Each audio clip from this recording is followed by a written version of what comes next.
एक समय की बात है जब राज्य में खुशहाली के साथ साथ कई परेशानियां भी आम थीं। खासकर किसान अपनी फसल और पशुओं की देखभाल में कठिनाइयों का सामना कर रहे थे। ऐसे में एक व्यापारी जिसका नाम हरिदास था, महल पहुंचा और दावा किया, महाराज, मेरी गाय सरस्वती का दूध अद्भुत है। यह दूध पीते ही रोग, पीड़ा और दुख सब दूर हो जाते हैं।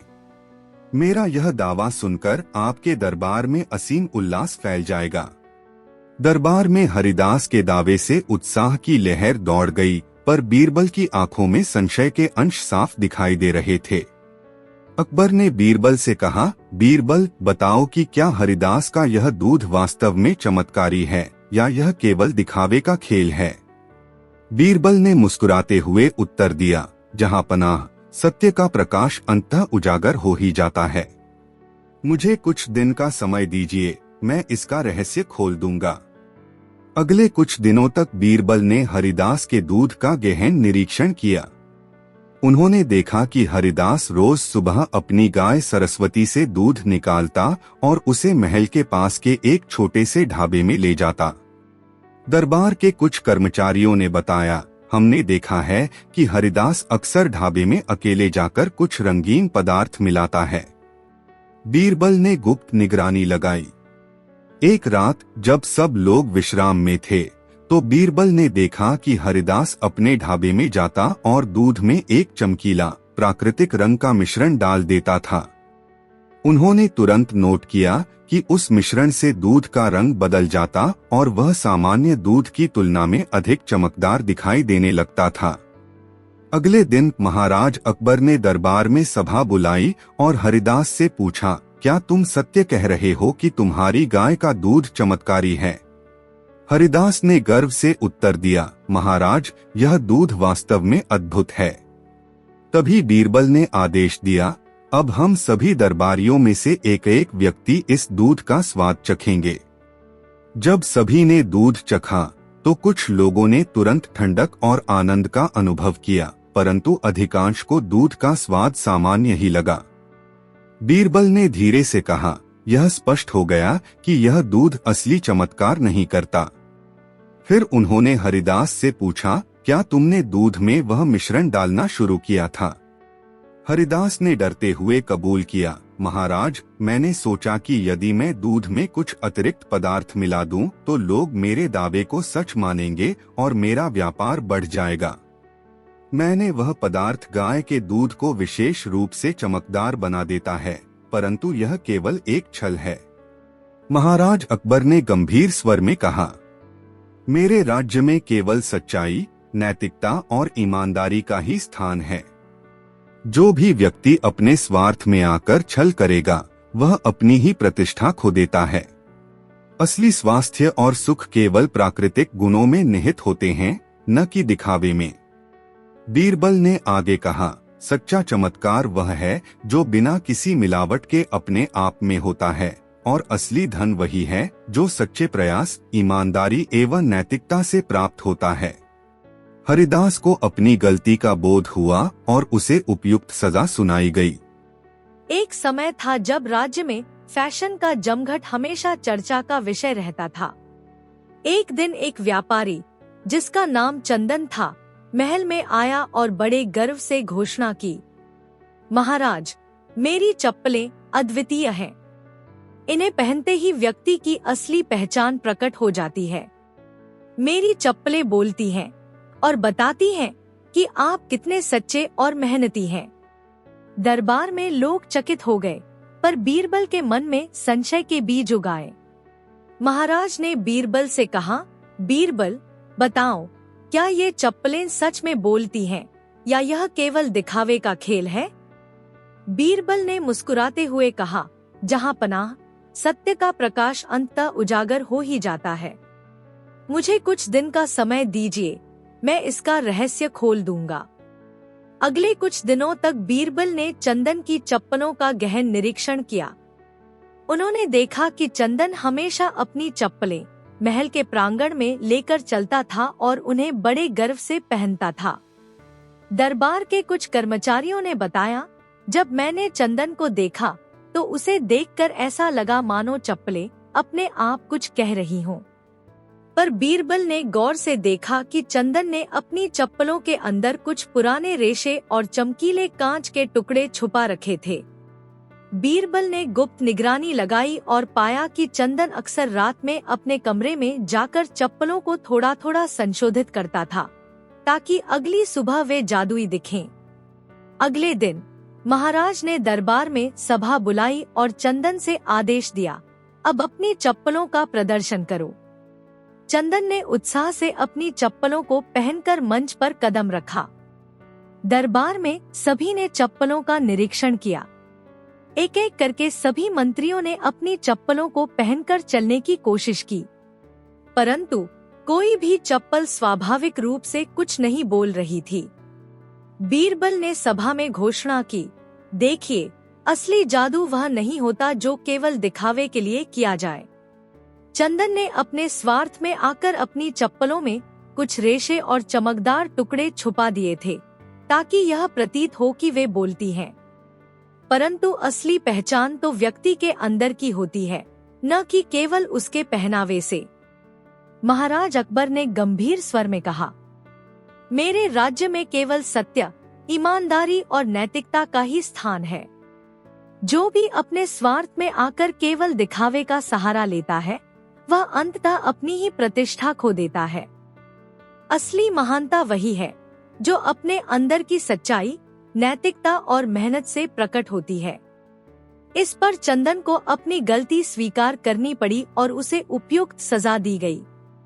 एक समय की बात है जब राज्य में भोजन की गुणवत्ता और स्वाद को लेकर चर्चा होती रहती थी।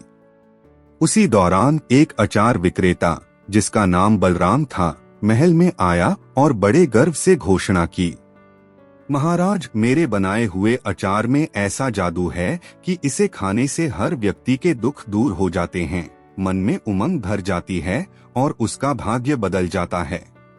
दरबार में इस दावे की चर्चा हुई।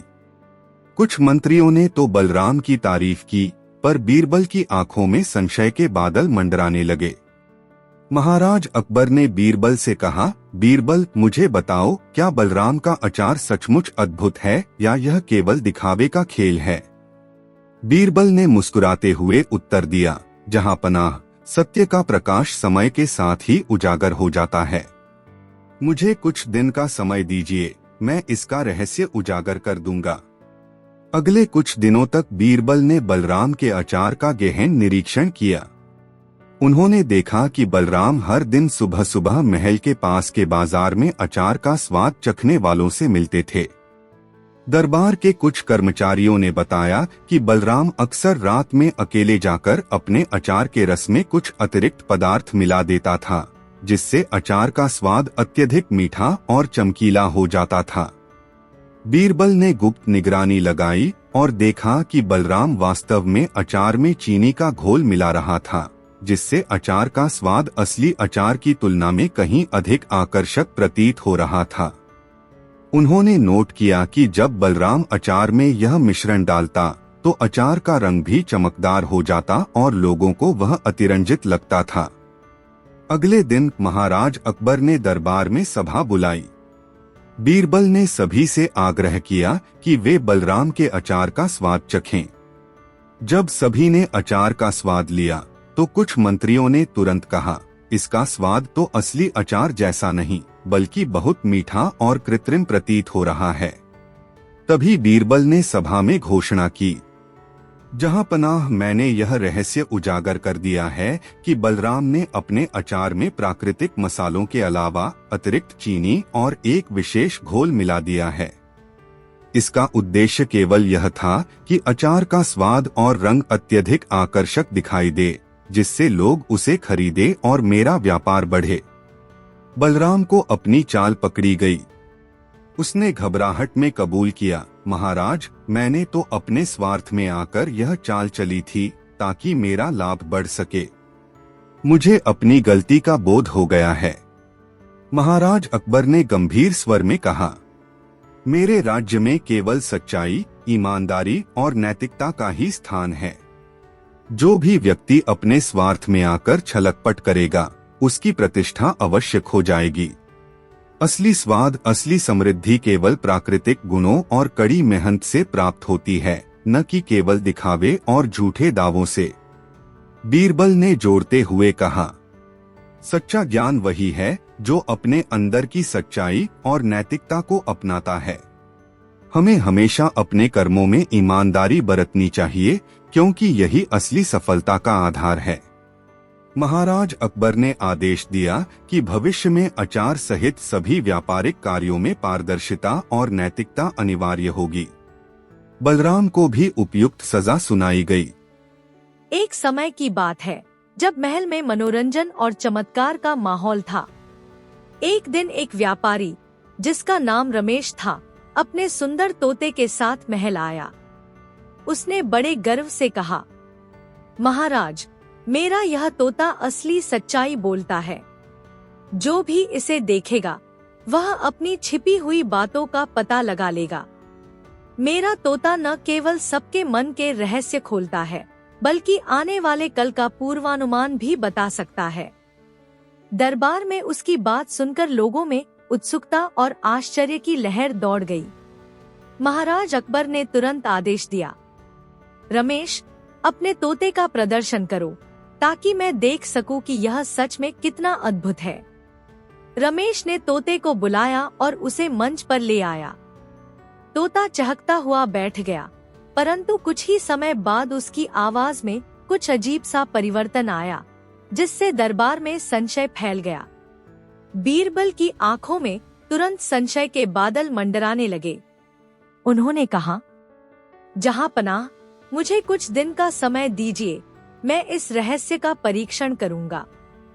अगले कुछ दिनों तक बीरबल ने रमेश के तोते का गहन निरीक्षण किया। उन्होंने देखा कि तोता महल में आने जाने के दौरान अलग अलग मंत्रियों और कर्मचारियों की बातों को दोहराता था। कुछ मंत्रियों की मीठी बातें तो उसी पर लौटती थी, परंतु कुछ की नकारात्मक टिप्पणियां भी उसी तोते से बाहर आती थी। दरबार के कुछ सज्जनों ने बताया, जब भी कोई मंत्री अपनी गलती छिपाने की कोशिश करता है, तो तोता उसके शब्दों को बिना रोकटोक दोहराता है। बीरबल ने गुप्त निगरानी लगाई और पाया कि तोता वास्तव में रमेश द्वारा प्रशिक्षित किया गया था। रमेश ने अपने स्वार्थ में आकर तोते को ऐसा प्रशिक्षित किया था कि वह दरबार में बोले गए सभी शब्दों का नकल कर सके, ताकि किसी की भी छिपी हुई बात उजागर हो सके। परंतु बीरबल ने भी गौर से सुना कि तोता कभी कभार ऐसे शब्द दोहराता था जो उस व्यक्ति की असली सच्चाई को बयां कर देते थे, जिसे वह छुपाना चाहता था। एक दिन दरबार में जब एक उच्च पदस्थ मंत्री ने अपने निजी लाभ के बारे में झूठे दावे किए, तो तोता ने बिना किसी रोकटोक उसकी बातों को दोहराया। इस पर मंत्री के चेहरे पर हताशा और शर्मिंदगी के भाव स्पष्ट हो गए। बीरबल ने तुरंत कहा, जहांपनाह, यह तोता वास्तव में उस व्यक्ति की असली सच्चाई बोल देता है जिसे वह छुपाना चाहता है। फिर उन्होंने रमेश से पूछा, क्या तुमने कभी सोचा है कि तुम अपने स्वार्थ में आकर तोते को प्रशिक्षित कर दरबार में सबके रहस्य उजागर करोगे? रमेश ने घबराहट में कबूल किया, महाराज, मैंने तो केवल यह सोचा था कि यदि तोता सबकी बातें दोहराएगा तो लोगों का ध्यान सही हो जाएगा और कोई भी झूठ छिप नहीं पाएगा। मेरा उद्देश्य था कि सच्चाई सामने आए, पर मैंने स्वार्थ में आकर अपनी चाल का दुरुपयोग कर लिया। दरबार में सभी मंत्रियों ने जोर से हंसते हुए कहा, अब तो स्पष्ट हो गया कि यह केवल दिखावे का खेल था। महाराज अकबर ने गंभीर स्वर में कहा, मेरे राज्य में केवल सच्चाई, ईमानदारी और नैतिकता का ही स्थान है। जो भी अपने स्वार्थ में आकर छलकपट करता है, वह अंततः अपनी ही प्रतिष्ठा खो देता है। सच्चा ज्ञान और महानता वही है जो बिना किसी दिखावे के अपने अंदर की सच्चाई प्रकट करती है। बीरबल ने भी कहा, सच्चाई का प्रकाश अंततः उजागर हो ही जाता है। हमें अपने शब्दों और कर्मों में हमेशा सत्य का पालन करना चाहिए। महाराज ने रमेश को चेतावनी दी कि भविष्य में किसी भी प्रकार की छलकपट पर कड़ी सजा दी जाएगी। एक समय की बात है जब राज्य में फैशन और सुंदरता का जोर था। महाराज अकबर के दरबार में हर दिन नई नई रचनाएं और पहनावे की चर्चा होती रहती थी। उसी दौरान एक सुंदर महिला, जिसका नाम रेखा था, महल में आई। उसने बड़े गर्व से घोषणा की, महाराज, मेरी यह साड़ी अद्भुत है। इसे पहनते ही व्यक्ति के मन में उल्लास भर जाता है और उसकी आत्मा में स्वाभाविक चमक आ जाती है। इस दावे पर दरबार में खूब चर्चा होने लगी। कुछ ने रेखा की साड़ी की प्रशंसा की, पर बीरबल की आंखों में संशय के संकेत स्पष्ट थे। महाराज अकबर ने बीरबल से कहा, बीरबल, बताओ कि क्या रेखा की यह साड़ी सचमुच जादुई है या फिर यह केवल दिखावे का खेल है। बीरबल ने मुस्कुराते हुए उत्तर दिया, जहां पनाह, सत्य का प्रकाश समय के साथ उजागर हो ही जाता है। मुझे कुछ दिन का समय दीजिए, मैं इसका रहस्य उजागर कर दूंगा। अगले कुछ दिनों तक बीरबल ने रेखा की साड़ी का गहन निरीक्षण किया।